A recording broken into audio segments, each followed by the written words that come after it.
In fact Gandhi ಹತ್ಯೆ ಸುತ್ತಲೇ ಅನೇಕ ಅನುಮಾನಗಳು ಈ ದಿನದವರೆಗೂ ಕೂಡ ಮುಂದುವರೆದಿದೆ.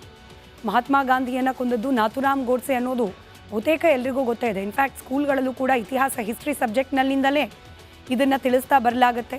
ಹಾಗಾಗಿ ಬಹುತೇಕರು ಇದನ್ನು ಓದಿರ್ತೀರಿ, ಗೊತ್ತೂ ಇದೆ. ಆದರೆ ಗಾಂಧಿ ಹತ್ಯೆ ಸುತ್ತ ಇನ್ನೂ 10 ಅನುಮಾನಗಳ ಹಾಗೆ ಬಾಕಿ ಉಳಿದಿದೆ. ಜನವರಿ 30, 1948 ಮಹಾತ್ಮ ಗಾಂಧಿಯವರ ಹತ್ಯೆಯಾದ ದಿನ. ಗಾಂಧೀಜಿ ಎದೆಗೆ ನಾಥೂರಾಮ್ ಗೋಡ್ಸೆ ಗುಂಡಿಕ್ಕಿದ್ದ ಅನ್ನೋ ಮಾಹಿತಿ. ಗೋಡ್ಸೆ ಬಳಸಿದ್ದ ಪಿಸ್ತೂಲ್ನಿಂದ ಹಾರಿದ್ದು ಒಟ್ಟು 3 ಗುಂಡು. ಆದರೆ ಗಾಂಧೀಜಿ ದೇಹದಲ್ಲಿ 4 ಗುಂಡುಗಳು ಸಿಕ್ಕಿತ್ತು. ಗೋಡ್ಸೆ ಬಂದೂಕಿನಿಂದ ಸಿಡಿದಿದ್ದು 3, ಗಾಂಧಿ ದೇಹದಲ್ಲಿ ಸಿಕ್ಕಿದ್ದು 4 ಗುಂಡು. ಹಾಗಾದರೆ 4ನೇ ಗುಂಡು ಹಾರಿಸಿದ್ದು ಯಾರು ಅನ್ನೋ ಪ್ರಶ್ನೆಯಾಗಿ ಉಳಿದಿದೆ. ಇತ್ತೀಚೆಗಷ್ಟೇ ಯತ್ನಾಳ್ ಅವರು ಕೊಟ್ಟ ಸ್ಟೇಟ್ಮೆಂಟ್ 4ನೇ ಗುಂಡಿನ ಬಗ್ಗೆ ಇದುವರೆಗೂ ತನಿಖೆ ಕೂಡ ಆಗಿಲ್ಲ.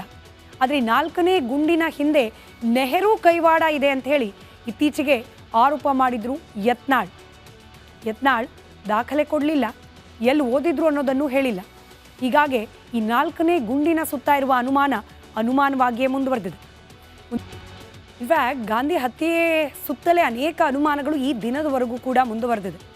ಮಹಾತ್ಮ ಗಾಂಧಿಯನ್ನು ಕೊಂದದ್ದು ನಾಥೂರಾಮ್ ಗೋಡ್ಸೆ ಅನ್ನೋದು ಬಹುತೇಕ ಎಲ್ರಿಗೂ ಗೊತ್ತೇ ಇದೆ. ಇನ್ಫ್ಯಾಕ್ಟ್ ಸ್ಕೂಲ್ಗಳಲ್ಲೂ ಕೂಡ ಇತಿಹಾಸ ಹಿಸ್ಟ್ರಿ ಸಬ್ಜೆಕ್ಟ್ನಲ್ಲಿಂದಲೇ ಇದನ್ನು ತಿಳಿಸ್ತಾ ಬರಲಾಗುತ್ತೆ. ಹಾಗಾಗಿ ಬಹುತೇಕರು ಇದನ್ನು ಓದಿರ್ತೀರಿ, ಗೊತ್ತೂ ಇದೆ. ಆದರೆ ಗಾಂಧಿ ಹತ್ಯೆ ಸುತ್ತ ಇನ್ನೂ 10 ಅನುಮಾನಗಳ ಹಾಗೆ ಬಾಕಿ ಉಳಿದಿದೆ. ಜನವರಿ 30, 1948 ಮಹಾತ್ಮ ಗಾಂಧಿಯವರ ಹತ್ಯೆಯಾದ ದಿನ. ಗಾಂಧೀಜಿ ಎದೆಗೆ ನಾಥೂರಾಮ್ ಗೋಡ್ಸೆ ಗುಂಡಿಕ್ಕಿದ್ದ ಅನ್ನೋ ಮಾಹಿತಿ. ಗೋಡ್ಸೆ ಬಳಸಿದ್ದ ಪಿಸ್ತೂಲ್ನಿಂದ ಹಾರಿದ್ದು ಒಟ್ಟು 3 ಗುಂಡು. ಆದರೆ ಗಾಂಧೀಜಿ ದೇಹದಲ್ಲಿ 4 ಗುಂಡುಗಳು ಸಿಕ್ಕಿತ್ತು.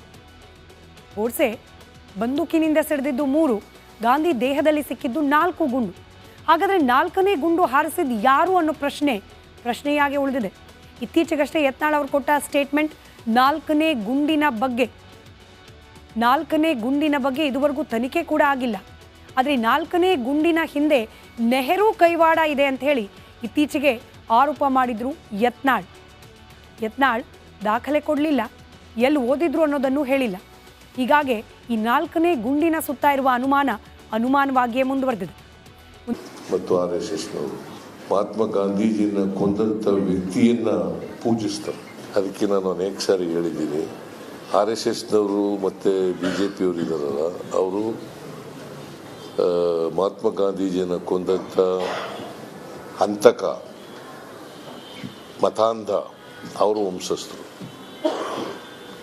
ನಾವೆಲ್ಲರೂ ಕೂಡ ಗಾಂಧಿ ವಂಶಸ್ಥರು.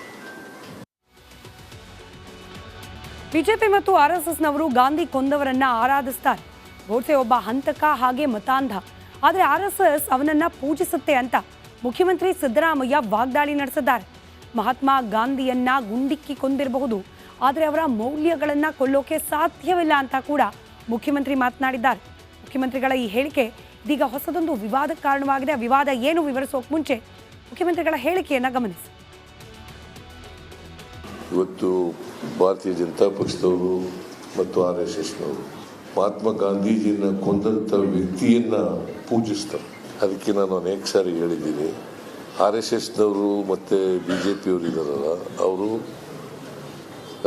ಮಹಾತ್ಮ ಗಾಂಧೀಜಿಯನ್ನು ಕೊಂದಂಥ ಹಂತಕ ಮತಾಂಧ ಅವರು ವಂಶಸ್ಥರು. ನಾವೆಲ್ಲರೂ ಕೂಡ ಗಾಂಧಿ ವಂಶಸ್ಥರು.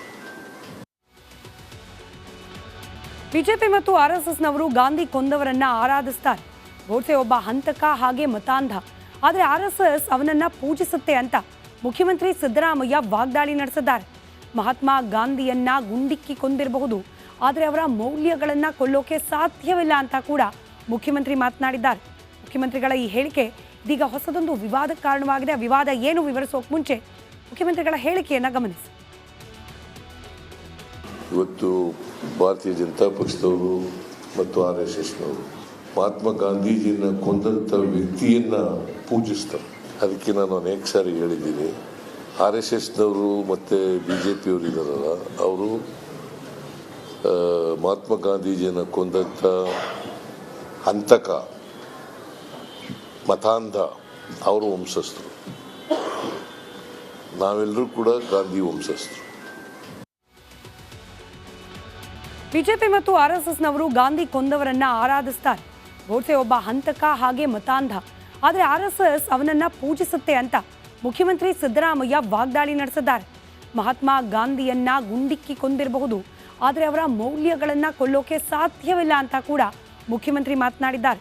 ಮುಖ್ಯಮಂತ್ರಿಗಳ ಈ ಹೇಳಿಕೆ ಇದೀಗ ಹೊಸದೊಂದು ವಿವಾದಕ್ಕೆ ಕಾರಣವಾಗಿದೆ. ಆ ವಿವಾದ ಏನು ವಿವರಿಸೋಕೆ ಮುಂಚೆ ಮುಖ್ಯಮಂತ್ರಿಗಳ ಹೇಳಿಕೆಯನ್ನ ಗಮನಿಸಿ. ಇವತ್ತು ಭಾರತೀಯ ಜನತಾ ಪಕ್ಷದವರು ಮತ್ತು RSSನವರು ಮಹಾತ್ಮ ಗಾಂಧೀಜಿನ ಕೊಂದಂಥ ವ್ಯಕ್ತಿಯನ್ನ ಪೂಜಿಸ್ತಾರೆ. ಅದಕ್ಕೆ ನಾನು ಅನೇಕ ಸಾರಿ ಹೇಳಿದ್ದೀನಿ, RSSನವರು ಮತ್ತು BJPಯವರು ಇದ್ದಾರಲ್ಲ, ಅವರು ಮಹಾತ್ಮ ಗಾಂಧೀಜಿಯನ್ನು ಕೊಂದಂಥ ಹಂತಕ ಮತಾಂಧ ಅವರು ವಂಶಸ್ಥರು. ನಾವೆಲ್ಲರೂ ಕೂಡ ಗಾಂಧಿ ವಂಶಸ್ಥರು. ಬಿಜೆಪಿ ಮತ್ತು RSSನವರು ಗಾಂಧಿ ಕೊಂದವರನ್ನ ಆರಾಧಿಸ್ತಾರೆ. ಗೋಡ್ಸೆ ಒಬ್ಬ ಹಂತಕ ಹಾಗೆ ಮತಾಂಧ, ಆದರೆ RSS ಅವನನ್ನ ಪೂಜಿಸುತ್ತೆ ಅಂತ ಮುಖ್ಯಮಂತ್ರಿ ಸಿದ್ದರಾಮಯ್ಯ ವಾಗ್ದಾಳಿ ನಡೆಸಿದ್ದಾರೆ. ಮಹಾತ್ಮ ಗಾಂಧಿಯನ್ನ ಗುಂಡಿಕ್ಕಿ ಕೊಂದಿರಬಹುದು, ಆದರೆ ಅವರ ಮೌಲ್ಯಗಳನ್ನ ಕೊಲ್ಲೋಕೆ ಸಾಧ್ಯವಿಲ್ಲ ಅಂತ ಕೂಡ ಮುಖ್ಯಮಂತ್ರಿ ಮಾತನಾಡಿದ್ದಾರೆ. ಮುಖ್ಯಮಂತ್ರಿಗಳ ಈ ಹೇಳಿಕೆ ಇದೀಗ ಹೊಸದೊಂದು ವಿವಾದಕ್ಕೆ ಕಾರಣವಾಗಿದೆ. ಆ ವಿವಾದ ಏನು ವಿವರಿಸೋಕೆ ಮುಂಚೆ ಮುಖ್ಯಮಂತ್ರಿಗಳ ಹೇಳಿಕೆಯನ್ನ ಗಮನಿಸಿ. ಇವತ್ತು ಭಾರತೀಯ ಜನತಾ ಪಕ್ಷದವರು ಮತ್ತು RSSನವರು ಮಹಾತ್ಮ ಗಾಂಧೀಜಿನ ಕೊಂದಂಥ ವ್ಯಕ್ತಿಯನ್ನ ಪೂಜಿಸ್ತಾರೆ. ಅದಕ್ಕೆ ನಾನು ಅನೇಕ ಸಾರಿ ಹೇಳಿದ್ದೀನಿ, RSSನವರು ಮತ್ತು BJPಯವರು ಇದ್ದಾರಲ್ಲ, ಅವರು ಮಹಾತ್ಮ ಗಾಂಧೀಜಿಯನ್ನು ಕೊಂದಂಥ ಹಂತಕ ಮತಾಂಧ ಅವರು ವಂಶಸ್ಥರು. ನಾವೆಲ್ಲರೂ ಕೂಡ ಗಾಂಧಿ ವಂಶಸ್ಥರು. ಬಿಜೆಪಿ ಮತ್ತು RSSನವರು ಗಾಂಧಿ ಕೊಂದವರನ್ನ ಆರಾಧಿಸ್ತಾರೆ. ಗೋಡ್ಸೆ ಒಬ್ಬ ಹಂತಕ ಹಾಗೆ ಮತಾಂಧ, ಆದರೆ RSS ಅವನನ್ನ ಪೂಜಿಸುತ್ತೆ ಅಂತ ಮುಖ್ಯಮಂತ್ರಿ ಸಿದ್ದರಾಮಯ್ಯ ವಾಗ್ದಾಳಿ ನಡೆಸಿದ್ದಾರೆ. ಮಹಾತ್ಮ ಗಾಂಧಿಯನ್ನ ಗುಂಡಿಕ್ಕಿ ಕೊಂದಿರಬಹುದು, ಆದರೆ ಅವರ ಮೌಲ್ಯಗಳನ್ನ ಕೊಲ್ಲೋಕೆ ಸಾಧ್ಯವಿಲ್ಲ ಅಂತ ಕೂಡ ಮುಖ್ಯಮಂತ್ರಿ ಮಾತನಾಡಿದ್ದಾರೆ. ಮುಖ್ಯಮಂತ್ರಿಗಳ ಈ ಹೇಳಿಕೆ ಇದೀಗ ಹೊಸದೊಂದು ವಿವಾದಕ್ಕೆ ಕಾರಣವಾಗಿದೆ. ಆ ವಿವಾದ ಏನು ವಿವರಿಸೋಕೆ ಮುಂಚೆ ಮುಖ್ಯಮಂತ್ರಿಗಳ ಹೇಳಿಕೆಯನ್ನ ಗಮನಿಸಿ. ಇವತ್ತು ಭಾರತೀಯ ಜನತಾ ಪಕ್ಷದವರು ಮತ್ತು RSSನವರು ಮಹಾತ್ಮ ಗಾಂಧೀಜಿನ ಕೊಂದಂಥ ವ್ಯಕ್ತಿಯನ್ನ ಪೂಜಿಸ್ತಾರೆ. ಅದಕ್ಕೆ ನಾನು ಅನೇಕ ಸಾರಿ ಹೇಳಿದ್ದೀನಿ, RSSನವರು ಮತ್ತು BJPಯವರು ಇದ್ದಾರಲ್ಲ, ಅವರು ಮಹಾತ್ಮ ಗಾಂಧೀಜಿಯನ್ನು ಕೊಂದಂಥ ಹಂತಕ ಮತಾಂಧ ಅವರು ವಂಶಸ್ಥರು. ನಾವೆಲ್ಲರೂ ಕೂಡ ಗಾಂಧಿ ವಂಶಸ್ಥರು. ಬಿಜೆಪಿ ಮತ್ತು RSSನವರು ಗಾಂಧಿ ಕೊಂದವರನ್ನ ಆರಾಧಿಸ್ತಾರೆ. ಗೋಡ್ಸೆ ಒಬ್ಬ ಹಂತಕ ಹಾಗೆ ಮತಾಂಧ, ಆದರೆ RSS ಅವನನ್ನ ಪೂಜಿಸುತ್ತೆ ಅಂತ ಮುಖ್ಯಮಂತ್ರಿ ಸಿದ್ದರಾಮಯ್ಯ ವಾಗ್ದಾಳಿ ನಡೆಸಿದ್ದಾರೆ. ಮಹಾತ್ಮ ಗಾಂಧಿಯನ್ನ ಗುಂಡಿಕ್ಕಿ ಕೊಂದಿರಬಹುದು, ಆದರೆ ಅವರ ಮೌಲ್ಯಗಳನ್ನ ಕೊಲ್ಲೋಕೆ ಸಾಧ್ಯವಿಲ್ಲ ಅಂತ ಕೂಡ ಮುಖ್ಯಮಂತ್ರಿ ಮಾತನಾಡಿದ್ದಾರೆ. ಮುಖ್ಯಮಂತ್ರಿಗಳ ಈ ಹೇಳಿಕೆ ಇದೀಗ ಹೊಸದೊಂದು ವಿವಾದಕ್ಕೆ ಕಾರಣವಾಗಿದೆ. ಆ ವಿವಾದ ಏನು ವಿವರಿಸೋಕೆ ಮುಂಚೆ ಮುಖ್ಯಮಂತ್ರಿಗಳ ಹೇಳಿಕೆಯನ್ನ ಗಮನಿಸಿ. ಇವತ್ತು ಭಾರತೀಯ ಜನತಾ ಪಕ್ಷದವರು ಮತ್ತು RSSನವರು ಮಹಾತ್ಮ ಗಾಂಧೀಜಿನ ಕೊಂದಂಥ ವ್ಯಕ್ತಿಯನ್ನ ಪೂಜಿಸ್ತಾರೆ. ಅದಕ್ಕೆ ನಾನು ಅನೇಕ ಸಾರಿ ಹೇಳಿದ್ದೀನಿ, RSSನವರು ಮತ್ತು BJPಯವರು ಇದ್ದಾರಲ್ಲ, ಅವರು ಮಹಾತ್ಮ ಗಾಂಧೀಜಿಯನ್ನು ಕೊಂದಂಥ ಹಂತಕ ಮತಾಂಧ ಅವರು ವಂಶಸ್ಥರು. ನಾವೆಲ್ಲರೂ ಕೂಡ ಗಾಂಧಿ ವಂಶಸ್ಥರು.